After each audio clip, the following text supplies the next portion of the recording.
चक्षुरुन्मीलितं येन तस्मै श्रीगुरुवे नमः। गुरुवे गौरचन्द्राय राधिकाय तदालये कृष्णाय कृष्णभक्ताय तद्भक्ताय नमो नमः। वाञ्छाकल्पतरुभ्यश्च कृपा सिन्धुभैव च पतितानां पावनेभ्यो वैष्णवेभ्यो नमो नमः। नमः महावदन्याय कृष्ण प्रेम प्रदायते कृष्णाय कृष्ण चैतन्य नामिने गौरतिशे नमः। हे कृष्ण करुणा सिंधु दीनबंधु जगतपते गोपेश गोपिका कांत श्री राधा कांत नमस्ते। तप्त कांचन गौरांगी श्री राधे वृंदावनेश्वरी वृषभानुसुते देवी प्रणमामि हरिप्रिय। भक्त्या विहीन अपराध लक्ष्ये क्षिप्ताश्च कामादि तरंगमध्ये कृपामयि त्वां शरणं प्रपन्ना वृंदे नमस्ते चरणारविन्दम् वृंदे नमस्ते चरणारविन्दम् वृंदे नमस्ते चरणारविन्दम्। श्री कृष्ण चैतन्य प्रभु नित्यानंदा श्री अद्वैत गदाधर श्रीवासादि गौर भक्त वृंदम। हरे कृष्ण कृष्ण कृष्ण हरे हरे हरे राम राम राम हरे हरे। मैं सबसे पहले मेरे गुरुपाद पद्म नित्य लीला प्रविष्ट ओम विष्णुपाद परमहंस परिव्राजकाचार्य अष्टोत्तर शतयुगाचार्य श्री श्रीमद भक्ति वेदांत शिल नारायण गोस्वामी महाराज जी के अभय चरणारविंद में अनंत कोटि दंडवत प्रणाम करते हुए उनकी कृपा याचना करता हूँ। तदुपरांत नित्य लीला प्रविष्ट ओम विष्णुपाद स्तोत्र श्री श्रीमद भक्ति वेदांत स्वामी महाराज श्रील प्रभुपाद जी के चरण सरोज में अनंत कोटि दंडवत प्रणाम रूप अनुग गुरु परंपरा के चरणों में अनंत कोटि दंडवत प्रणाम। कथा के श्रोता वृंद वैष्णव वैष्णवी माता भाई बहन प्रभु आप सभी को यथा योग्य अभिवादन। जिन लोगों ने अपना वीडियो बंद कर रखा है वो लोग कृपया अपना वीडियो खोल लें। वीडियो बंद करके कथा नहीं सुने, वीडियो खोल करके कथा को सुने। जिन लोगों ने वीडियो बंद किया है खोला नहीं है इसका मतलब वो गायब है, वहां नहीं है। श्रीमद् भगवत गीता अध्याय 3 श्लोक संख्या 37-37 को हम पढ़ रहे थे। अभी पूरा नहीं हुआ। भक्ति वेदांत स्वामी महाराज श्रील प्रभुपाद जी के अनुसार तो हमने उनकी व्याख्या को श्रवण किया। श्रील विश्वनाथ चक्रवर्ती ठाकुर पाद जी की व्याख्या को श्रवण करना अभी बाकी है। तो ये श्लोक में भगवान श्री कृष्ण, जैसा हमने पहले भी बताया, अर्जुन का जो प्रश्न है कि पाप नहीं करने की इच्छा रखते हुए भी, जानते हुए भी कि पाप नहीं करना चाहिए, तो कौन ऐसे व्यक्ति को बलपूर्वक पाप कर्म में नियोजित कर देता है। तो उसी का उत्तर देते हुए भगवान कह रहे हैं, श्री भगवान वाच कामेश क्रोधेश रजो गुण समुद्भव महाशनो महापापमा विद्येनम वैरिणम। श्रीभगवानुवाच कामेश क्रोधेश रजोगुणसमुद्भवः महाशनो महापाप्मा विद्येनं इवैरिणम्। बोलिए। श्रीभगवानुवाच काम एष क्रोध एष रजोगुणसमुद्भवः महाशनो महापाप्मा विद्येनम् इह वैरिणम्। हरे कृष्णा प्रभु जी, दंडवत प्रणाम। हरे कृष्ण।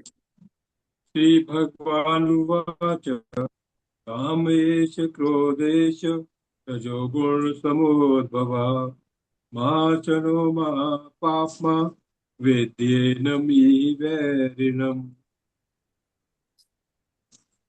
श्रीभगवान् उवाच काम एष क्रोध एष रजोगुणसमुद्भवः महाशनो महापाप्मा विद्येनम् इह वैरिणम्।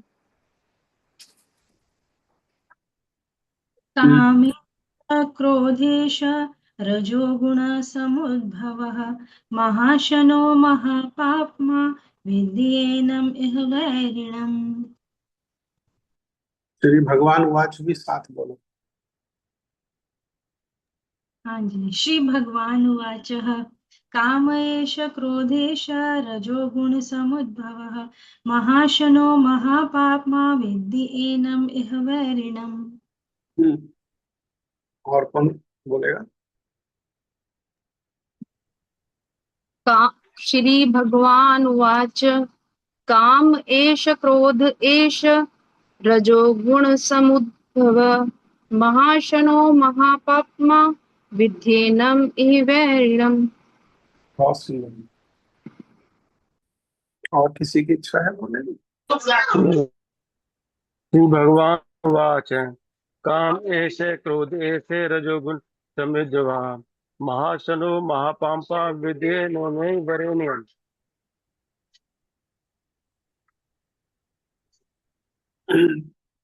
हमको एक श्लोक 2 3 4 बार दोहराने के लिए मिलता है।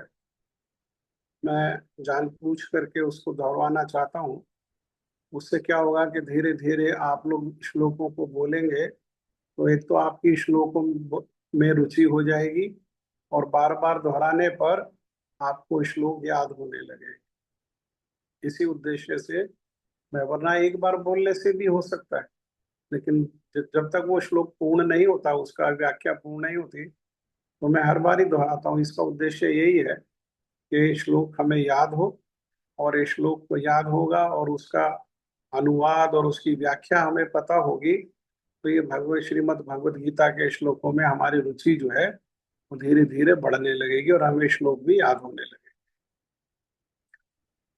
और हम घर में भी कुछ काम करते हुए भी देखना, आप लोग अगर ये बार बार श्लोक को दोहराओगे तो तब भी दोहरा अपने आप ही जिह्वा पर आ जाएगा श्लोक। श्री भगवान ने कहा ये काम ही क्रोध में परिणित होता है। रजोगुण से उत्पन्न सर्वभक्षी और अतिशय उग्र, बहुत उग्र का अर्थ है एग्रेसिव, इस काम को ही जीव का प्रधान शत्रु जान। काम रजोगुण से उत्पन्न होता है और काम से फिर क्रोध की उत्पत्ति होती है। रजोगुण से तमोगुण की ओर पतन होता है। और ये काम जो है ये हमारा सबसे बड़ा, प्रधान कहने का अर्थ क्या है? प्रधान कहने का अर्थ है मुख्य, अर्थात सबसे बड़ा शत्रु ये काम है।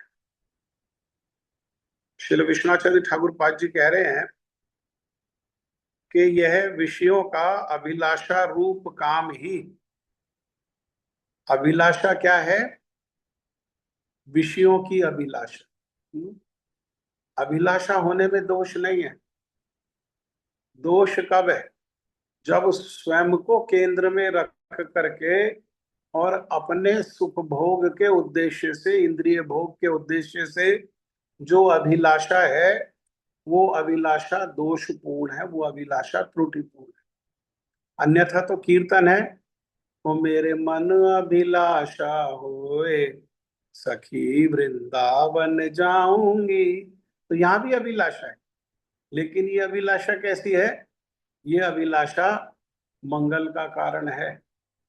हाँ, ये अभिलाषा उद्धार का कारण है। तो ये जो अभिलाषा है, भगवत संबंधी जो अभिलाषा है, उसकी बात नहीं हो रही है। किसकी बात हो रही है? हमारे इंद्रियों के सुख के उद्देश्य से विषयों की जो अभिलाषा रूपी जो काम है, ये काम ही पुरुष को पाप में प्रवृत्त करता है। प्रवृत्त करने का अर्थ क्या है? प्रेरणा दे करके लगा दे। मान लो कि व्यक्ति तो विवश हो जाता है, विवश हो जाता है, और इसके द्वारा जो प्रेरित पुरुष है वो क्या करता है? इसके द्वारा जो प्रेरित जो पुरुष है, पुरुष मतलब जीव, हाँ, स्त्रियां भी हैं उसमें। तो जो जो प्रेरित करने वाले जो प्रेरित जो हुआ हुआ पुरुष है, वो पाप का आचरण करता है। ये काम ही अलग से पृथक रूप में अलग से दृश्यमान होकर के प्रत्यक्ष रूप से क्रोध हो जाता है। कैसे क्रोध हो जाता है? काम ही किसी के द्वारा प्रतिहत होने पर, हाँ, काम में किसी के द्वारा अन्य के द्वारा बाधा दिया जाने पर, हाँ, ये काम ही क्या हो जाता है? क्रोध हो जाता है। है ना? मान लो किसी की इच्छा है कि उसको कोई सिनेमा देखने के लिए जाना, बड़ी प्रबल इच्छा है, बहुत तारीफ सुनी है ना, बहुत सुना, बार बार सुन करके बार बार मन में ध्यान आया, और ध्यान करते करते विचार किया हम भी जाएंगे, टिकट बुक कराया, सब कराया, और जब सिनेमा देखने का समय आया तो किसी ने बाधा डाल दी, नहीं नहीं यहाँ बैठो, नहीं कहीं नहीं जाना, यहाँ बैठो।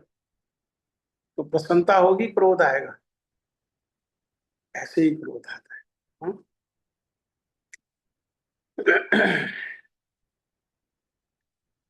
तो काम जो है वो रजोगुण से उत्पन्न होता है, और यही रजोगुण से उत्पन्न काम ही तमोगुणी क्रोध को उत्पन्न करता है।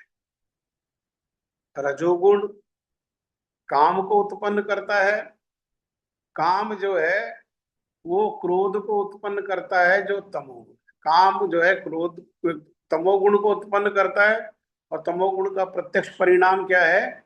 वो है क्रोध। यदि प्रश्न हो कि अपेक्षा के पूर्ण होने पर काम की निवृत्ति होगी या नहीं, कह रहे कि ऐसा अगर किसी का प्रश्न हो कि जो कामना है वो कामना पूरी हो जाए, तो फिर तो कोई काम नहीं रहेगा।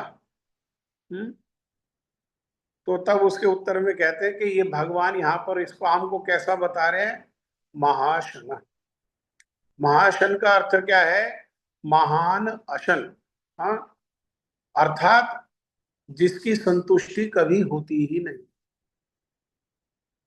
इसी को, काम को ही स्मृति शास्त्रों में बताया गया कि ये काम क्या है? ये काम है आग के जैसे, और आग की संतुष्टि के लिए अगर उसमें घी डालोगे, ईंधन डालोगे, तो आग संतुष्ट हो जाएगी, आग कम हो जाएगी या और प्रज्वलित हो जाएगी। ऐसे ही ये काम, अर्थात काम जो कामना है, उस कामना की पूर्ति होने पर, एक कामना की पूर्ति होने पर 10 कामनाएं और आ जाती। इसको जो है कभी भी इसको संतुष्ट नहीं किया जा सकता।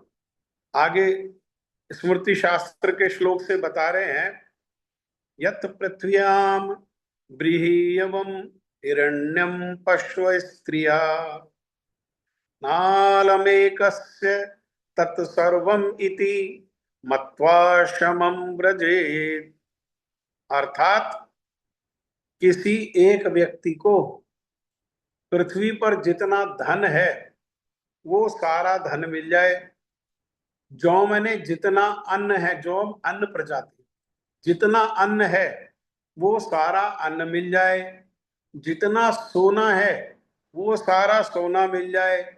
और पहले पशुधन होता था, गाय को पशुधन कहते थे।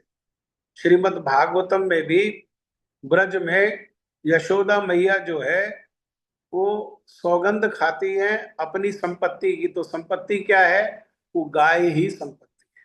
हाँ, तो जितना पशु है, हाँ, वही नवीनतम रूप में ये कार आदि है जो, हाँ, तो जितने पशु है, धन है, वो सारा धन मिल जाए और भोग के लिए सारी स्त्रियां प्राप्त हो जाए। स्त्रिय कहने का अर्थ है स्त्री को पुरुष और पुरुष को स्त्री। तब भी एक व्यक्ति को संतुष्ट नहीं किया जा सकता। एक व्यक्ति को संतुष्ट नहीं किया जा सकता। किसी की कामना है उसको अभी साइकिल मिले, साइकिल मिलने पर तुरंत उसको मोटरसाइकिल की कामना हो जाएगी। मोटरसाइकिल की कामना से संतुष्ट करें तो कार की कामना हो जाएगी। कार से संतुष्ट हो तो विदेशी महंगी कार की कामना हो जाएगी। विदेशी कारें अगर उसको मिल जाए तो हेलीकॉप्टर की कामना हो जाएगी। हेलीकॉप्टर मिल जाए तो फ्लीट ऑफ हेलीकॉप्टर की कामना हो जाएगी। कामना को कभी भी संतुष्ट नहीं किया जा सकता। इसलिए क्या करना चाहिए? इसीलिए बुद्धिमान व्यक्ति को भगवान की कृपा से जो प्राप्त हुआ है उसी में संतोष करके और भगवान का भजन करना चाहिए। क्योंकि संतोष जब तक नहीं होगा, संतुष्टि जब तक नहीं होगी, तब तक शांति नहीं होगी। असंतुष्ट व्यक्ति शांत नहीं हो सकता, और जब तक जीवन में शांति नहीं होगी तब तक जीवन में सुख की उपलब्धि हो ही नहीं। कुछ करने पर भी जीव जो है वो सुखी रहेगा ही नहीं।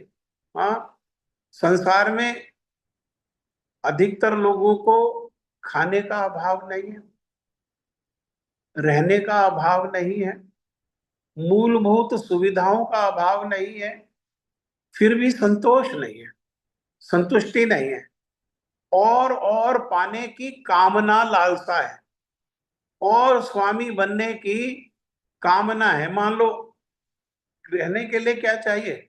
अरे रहने के लिए एक कमरा चाहिए, हाँ, कुकिंग के लिए एक रसोई चाहिए, हाँ, तो एक कमरा रसोई मिल गया तो संतोष होगा? नहीं। फिर बड़ा अपार्टमेंट होना चाहिए। बड़ा मिल गया तो संतोष हो जाएगा? नहीं, अभी एक और होना चाहिए जिसको हम किराए पर दे सकें। हाँ, एक और हो गया किराए पर देने के लिए, तब संतोष होगा क्या? नहीं, एक और होना चाहिए। दो का किराया, एक का कम किराया आता है, दो होंगे तो अधिक किराया, और वो अधिक किराया आएगा, उस पैसे से क्या करेंगे? वो जो अधिक किराया आएगा उस पैसे से इंद्रिय सुख की जो सामग्री है उसको जुटाएंगे। हाँ, संतोष नहीं हो सकता। अर्थात पृथ्वी में जितना भी धन, जो सोना, पशु, स्त्री इत्यादि है, वो सभी एक के लिए भी पर्याप्त नहीं है। पर्याप्त तो है, पेट तो भर जाएगा। हाँ, भूखे लोग नहीं मरते हैं। कैसे मरते हैं? खा करके मरते हैं, उल्टा सीधा खाने से मरते हैं। रोग खाने के साथ मुंह से जाता, भूखे नहीं मरते। तो एक व्यक्ति के लिए पर्याप्त नहीं है, अर्थात उसको संतुष्ट करने के लिए भी एक इतना सब लेकर के एक पृथ्वी में एक व्यक्ति को भी संतुष्ट नहीं किया जा सकता। तब भी क्या होगा? तब भी उसके जीवन में अभाव होगा। अभाव का अर्थ क्या है? और पाने की लालस। और पाने की लालस, ये अभाव। तो ये विचार को समझ करके श्रील विश्वनाथ ठाकुर पाद जी कह रहे हैं कि इस प्रकार से समझ करके कि हमें अधिक मिल जाएगा तो उससे संतुष्ट हो जाएंगे। अरे नहीं, सारा संसार में जो भी कुछ है वो सब कुछ भी मिल जाएगा, तब भी संतोष नहीं आना चाहिए। इसलिए जो हमारे पास है उसी में शांति लाभ करना क्या है? उसी में शांति लाभ करना उचित है। क्योंकि शांति जब तक नहीं होगी तब तक जीवन में सुख नहीं आने वाला। अशांतस्य कुतो सुखम, जो अशांत व्यक्ति है उसको सब होने पर भी उसको सुख नहीं।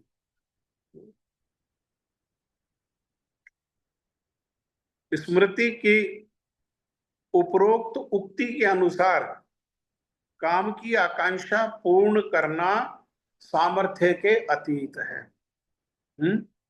काम में जो आशा है, जो अभिलाषा है, उसको पूर्ण करना ये किसी के सामर्थ्य में नहीं, किसी के भी सामर्थ्य में नहीं। यदि पुनः दोबारा प्रश्न हो कि दान, ये दान गलत लिखा हुआ है, इसको लिख करेक्शन करो अपने अपने बुक में। दाम, हाँ, साम दाम दंड भेद जो होता है वो वाला दाम है ये दान नहीं है। हाँ, ये क्या है? ये है दाम। अर्थात दाम मने दे करके, तो ये काम को दे करके तो संतुष्ट नहीं किया जा रहा। हाँ, तो ऐसा संधि का सुयोग नहीं हो रहा, मतलब उसको संतुष्ट नहीं किया जा रहा। तो क्या करें फिर? साम मने मित्रता। मित्रता का अर्थ क्या है? अपने मन का कामना कहाँ वास करती है? मन में वास करती है। हाँ, काम, मन का क्या काम है? संकल्प और विकल्प करना। तो अपने मन को साम मतलब मन से मित्रता करो, अर्थात मन को समझाओ। मन को समझाओ, देखो भाई, इतने लोग भूखे सोते हैं, हमारे पास खाने के लिए है। इतने लोग सड़क पर सोते हैं, हमारे पास घर है। जो है उसी में संतोष करके, और उसी को क्या करना चाहिए? उसको साम के द्वारा, और साम के द्वारा नहीं तो फिर भेद के द्वारा। फिर जैसा हम बता रहे हैं, भेद करके बताओ उसको। हाँ, भेद करके बताओ, कंपेयर करो, देखो कितने लोगों से कंपेयर करोगे, तुम्हारी स्थिति कितनी अच्छी है? ऐसा बता करके क्या करना चाहिए? उस काम को वश में कर लेना चाहिए। तो काम को वश में किया जा सकता है, तो इसीलिए भगवान क्या कह रहे हैं यहाँ? महापापमा। महापापमा का अर्थ क्या है? एग्रेसिव। कितना एग्रेसिव है? अतिशय उग्र, बहुत एग्रेसिव है काम। इसको, काम को वश में किसी जीव में सामर्थ्य नहीं है कि वो काम को वश में कर सके। अत्यंत कठिन है, अत्यंत कठिन है।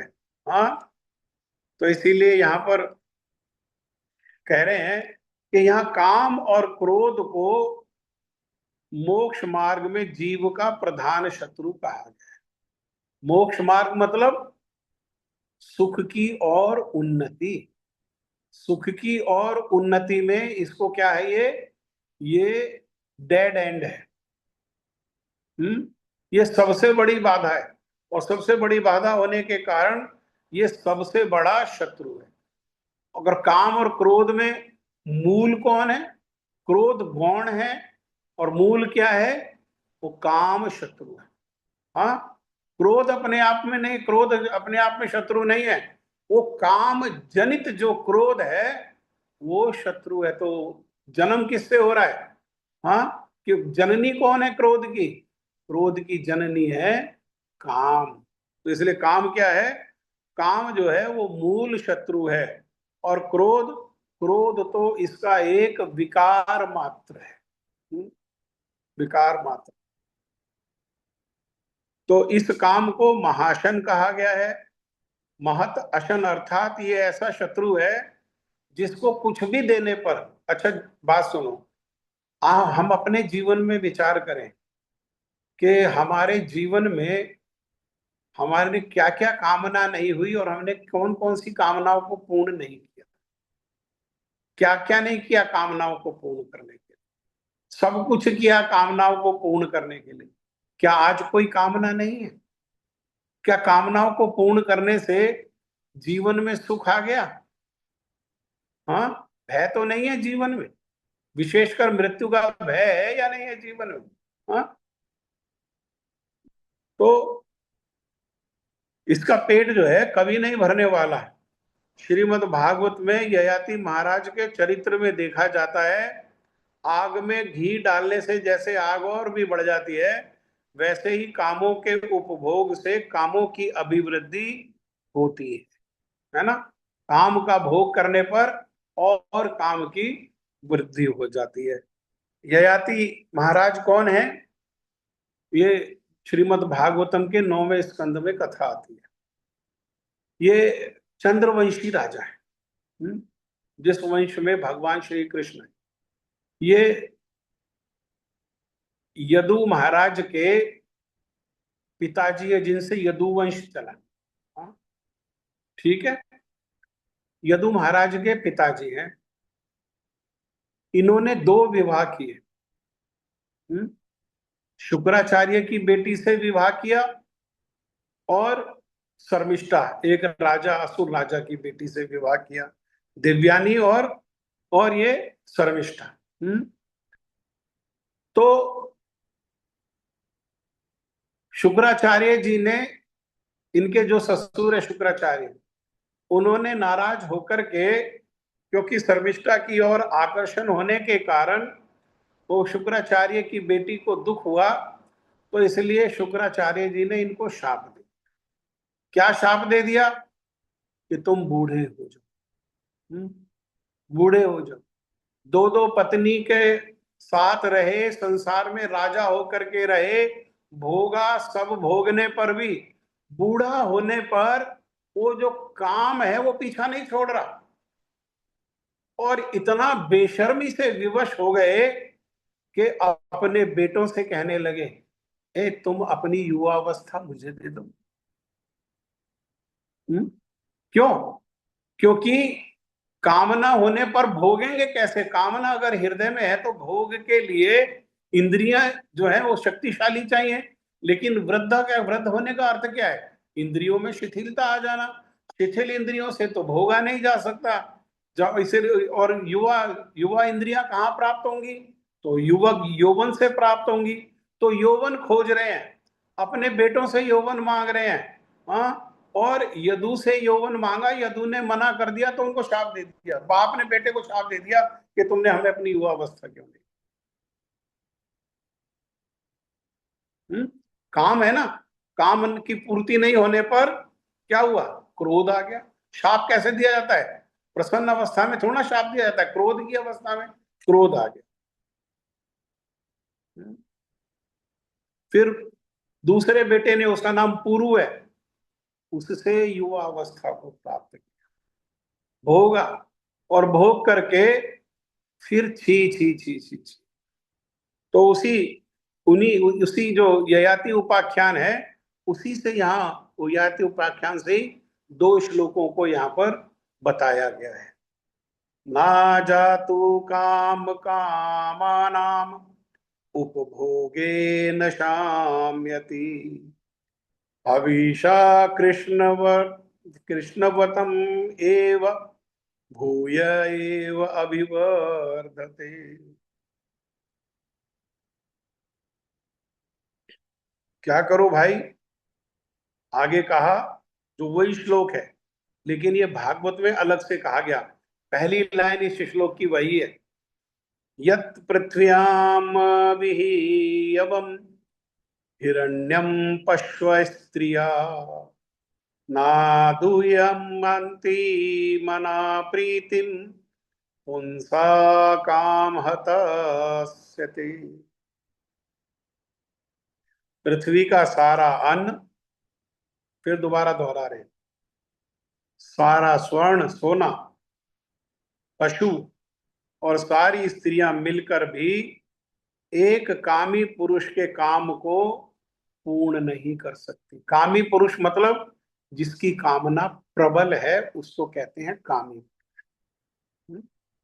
ये कामना स्त्री के लिए भी हो सकती है, ये कामना धन को प्राप्त करने के लिए भी हो सकती है, और ये कामना जो है पशुओं को प्राप्त करने के लिए भी, संपत्ति को प्राप्त करने के लिए भी हो सकती है, और ये कामना स्वर्ण अन्न आदि को प्राप्त करने के लिए भी।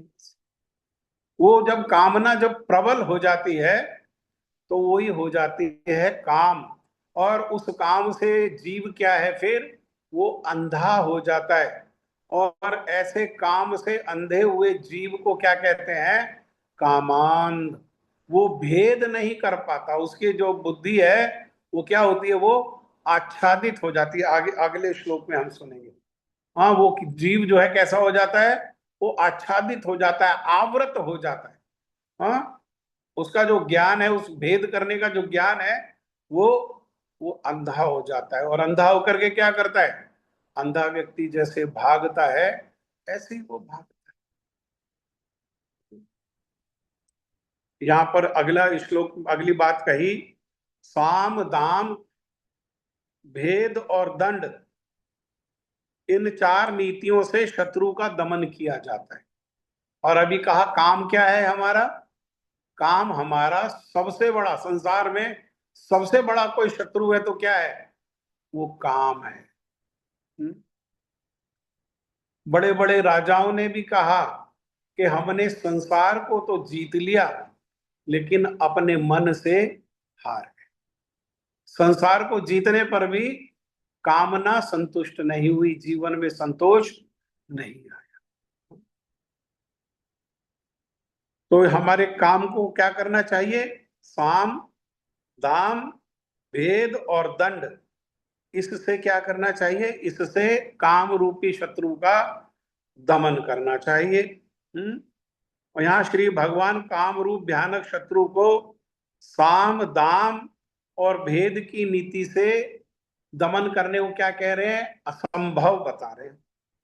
तीन तरीके से इसको नहीं किया जा सकता, ना साम से, ना दोस्ती के द्वारा, ना दाम से, ना इसकी दाम देकर के अर्थात इसकी संतुष्टि के द्वारा, और ना भेद से।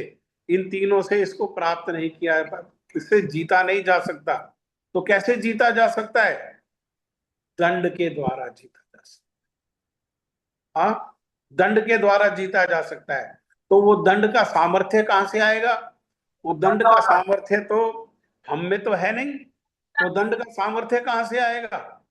वो दंड का सामर्थ्य आएगा आत्मज्ञान रूपी अस्त्र से।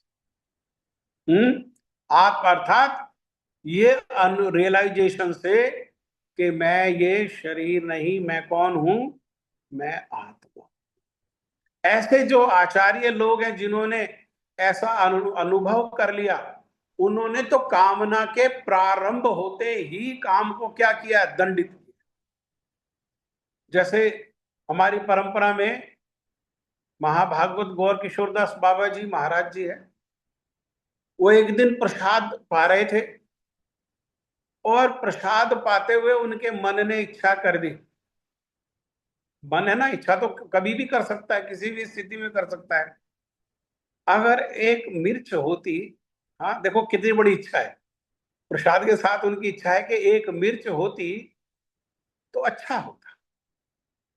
उन्होंने कहा अच्छा, तेरी इतनी हिम्मत कि तूने कामना करी है, वहीं दंडित कर दिया। पूरी मुट्ठी भरी लाल मिर्च की और मुंह में डाल लिया। मुंह में डालने से क्या हुआ? दंड मिला ना। किसको दंड मिला? हमें लगता है जिह्वा को दंड मिला, लेकिन भोगा किसने? सुख और दुख को कौन भोगता है? मन भोगता है। किसने इच्छा करी थी? मन ने इच्छा करी थी। मन ने क्या किया? वो जिह्वा से को जलने का जो लाल मिर्च जो मुख में डाली गई, उससे जो जिह्वा डली, उसके जो दुख को किसने भोगा? किसने भोगा उसके दुख को? हाँ, मन ने उसको ऐसे दंडित। कि पर ऐसे दंडित कौन कर सकता है? हम में सामर्थ्य है ऐसे दंडित करने का? नहीं, हम में सामर्थ्य दंडित करने का नहीं है। लेकिन तो ये क्या, इसको अस्त्र चाहिए हमको। दंड देने के लिए, दंड देना हो तो कोई डंडा चाहिए ना, पीटने के लिए किसी को दंड देना हो तो डंडा चाहिए, नहीं चाहिए? तो वो डंडा कहां से प्राप्त होगा? हाँ, वो डंडा प्राप्त होगा भगवान की भक्ति से। हाँ, कैसे भक्ति? भक्ति कैसे? मार्गदर्शन में, केवल स्वतंत्र रह करके नहीं, मार्गदर्शन में, जो किसी के श्रेष्ठ व्यक्ति के मार्गदर्शन में भजन करने से वो अस्त्र की उपलब्धि हो जाती है। वो अस्त्र है आत्म ज्ञान, हमारा स्वरूप का ज्ञान हो जाना, केवल रटने से नहीं, अनुभव से। जब ये ज्ञान रूपी अस्त्र हमको प्राप्त हो जाएगा, तब क्या कर सकते हैं? तब इस काम रूपी प्रबल शत्रु को इस डंडे से हाँक सकते हैं, इस डंडे से दंडित कर सकते हैं। अन्यथा हमारे में कोई शक्ति नहीं, कोई बल नहीं, कोई योग्यता नहीं। इसीलिए जो हमसे श्रेष्ठ हैं उनके सामने जाकर के हम शरणागत होते हैं। इसीलिए हम कहते हैं गुरु जी को कि योग्यता बिचारे किछु नहीं पाई, तुम्हार करुणा सा। मैं आपके पास आया हूं क्योंकि मैंने देख लिया कि मेरे में कोई योग्यता नहीं है, वास्तव में हमें कोई योग्यता नहीं। हम कितना भी अपने आप को योग्य जाने, हर व्यक्ति, ब्रह्मा जी सबके व्यक्ति को बनाते हैं तो उसके कान में यही कह के जाते हैं कि सबसे बुद्धिमान मैंने तुझे ही बनाया। हर व्यक्ति यही विचार करता है कि सबसे बुद्धिमान मैं हूं। हाँ, ये संसार के लोग तो देखो कितने अज्ञानी हैं, ये पानी में से मछली को पकड़ के लाते हैं और गीले हो जाते हैं, लेकिन मैं इतना बुद्धिमान हूं कि पानी में से मछली भी पकड़ लाऊंगा और गीला भी नहीं, सूखा भी रह जाऊंगा।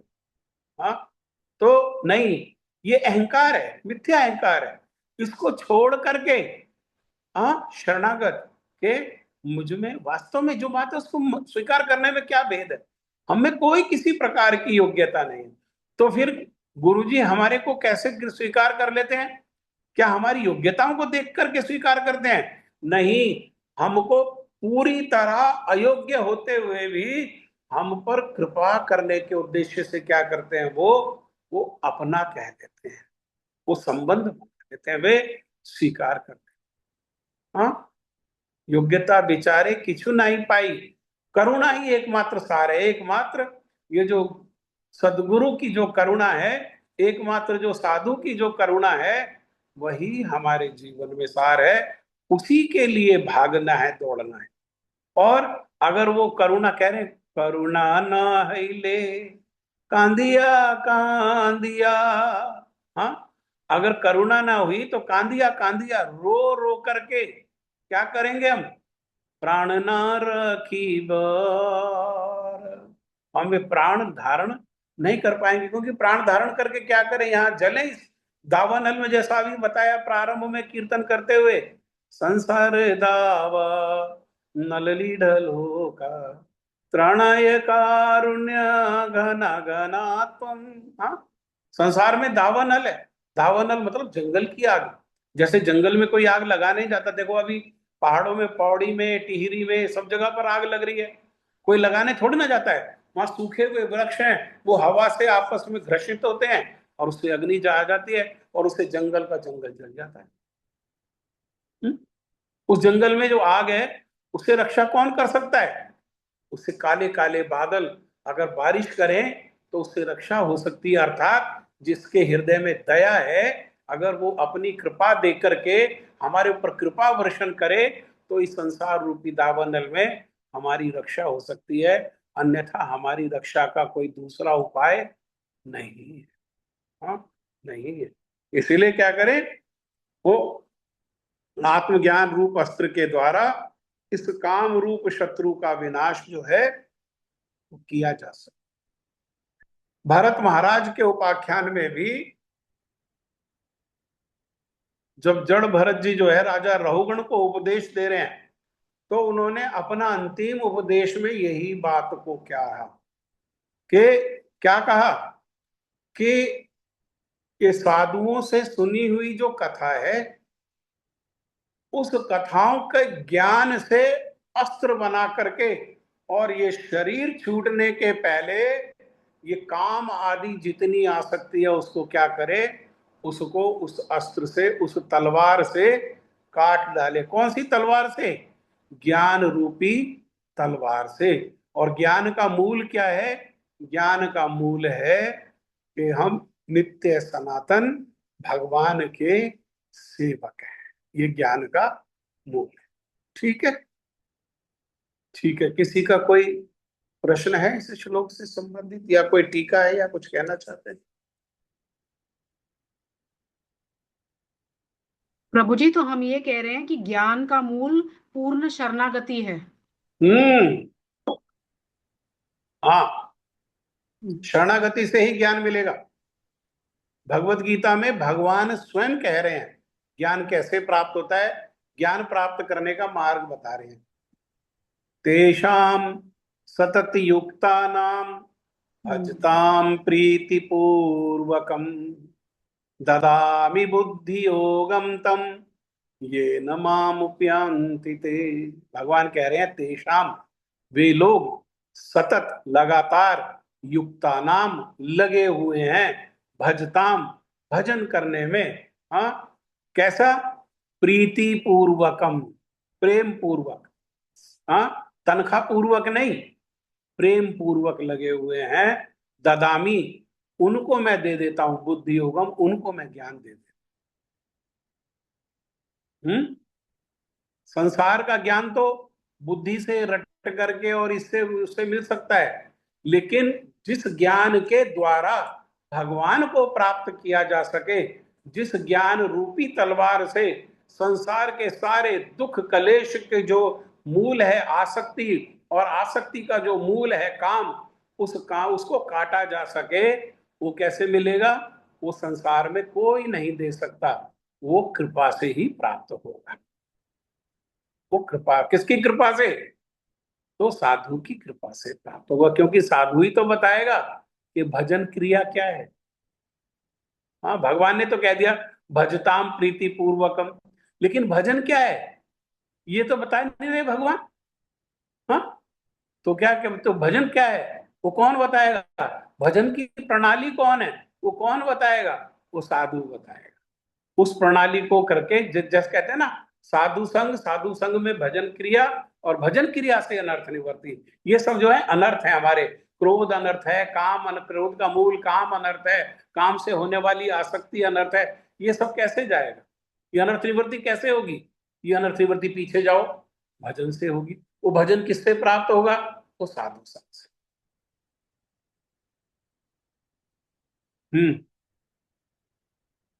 और कोई प्रश्न है किसी का?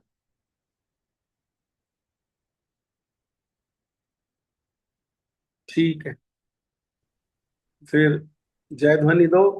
और कल हमारा जो भागवत का कार्यक्रम है, वो कल भागवत के जो है भागवत कथा जो है, वो एक हाउस प्रोग्राम है।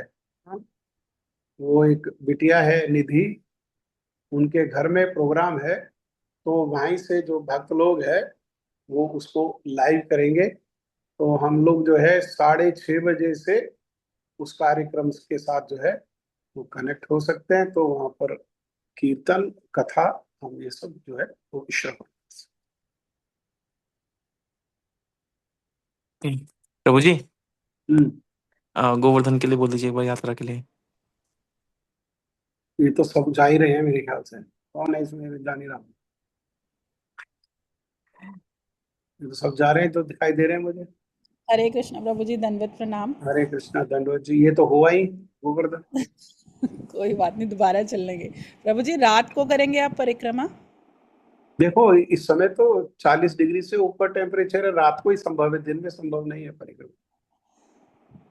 ठीक है, तो और आप और इस परिक्रमा में ये सुविधा होगी, जो लोग पैदल करना चाहते हैं वो पैदल भी कर सकते हैं, क्योंकि रुकने के लिए रूम की व्यवस्था है। ऐसा नहीं है कोई 2 घंटे में 3 घंटे में रिक्शा में करके आ जाए और फिर बस में बैठा रहेगा या वेट करता रहेगा, वैसा नहीं है।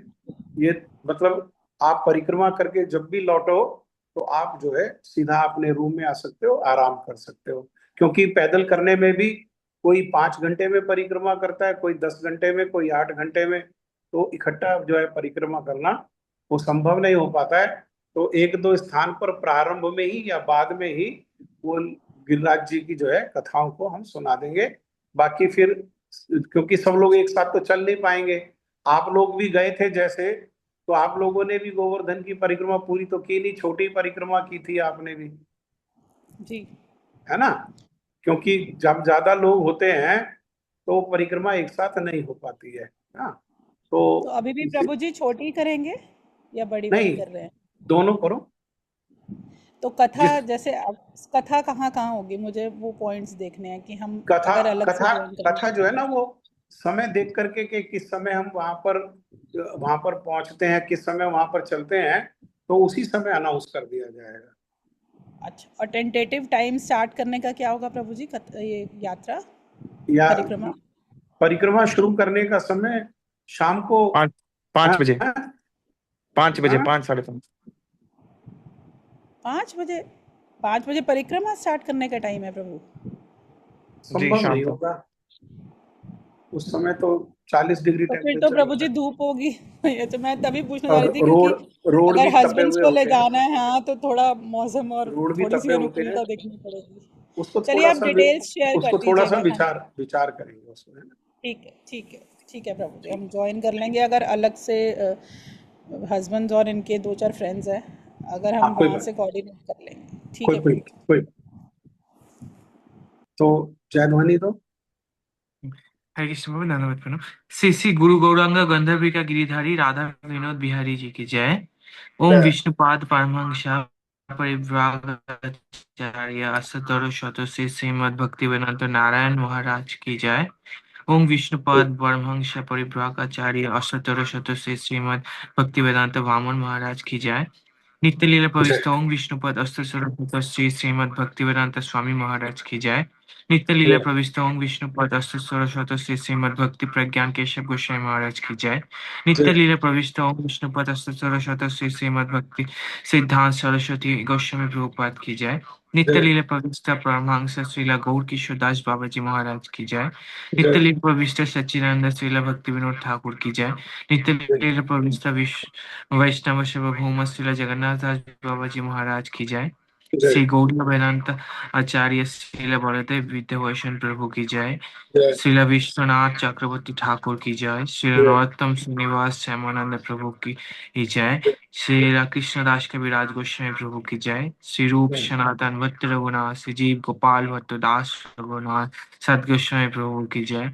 श्री जय स्वरूप दामोदर राय रामानंद श्री गौर पार्षद वृंदा की जय। जय नामाचार्य श्री हरिदास ठाकुर की जय। जय प्रेम से कहो श्री कृष्ण चैतन्य प्रभु नित्यानंद श्री अद्वैत गदाधर श्रीवासादि गौर भक्त वृंदों की जय।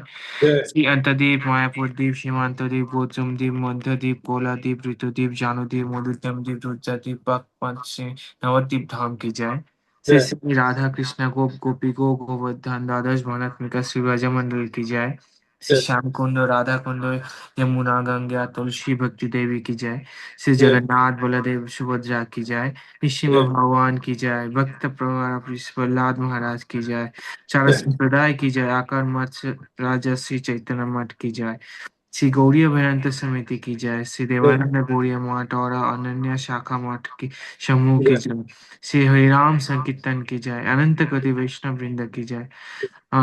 श्री राधा प्रभु की जय। समगत भक्त वृंद की जय। श्री गौर प्रेमानंद हरि हरि बोल। हरि हरि बोल, हरि हरि बोल। लोगों से प्रार्थना है, आप लोग बिना कॉपी पेन के बैठते हो, और उस समय तो लगता है कि हमें ये सब याद रहेगा, याद नहीं रहता है। विशेषकर जो आगे के श्लोक हैं, अगले श्लोक में ही हम जैव धर्म में श्रील भक्ति विनोद ठाकुर जी ने जो 5 प्रकार की जो चेतना बताई है, वो चेतना को 5 प्रकार की चेतना कौन कौन सी चेतना है, हर चेतना, एक एक चेतना का क्या क्या लक्षण है, क्या क्या गुण है, ये सब चीजों को हम लोग वो उसमें चर्चा करेंगे। तो जो लोग सीरियसली भगवत गीता को समझने में इच्छुक हैं, उन्हीं सभी भक्तों से मेरी प्रार्थना है कि वो एक कॉपी पेन जरूर लेकर के बैठे, है ना?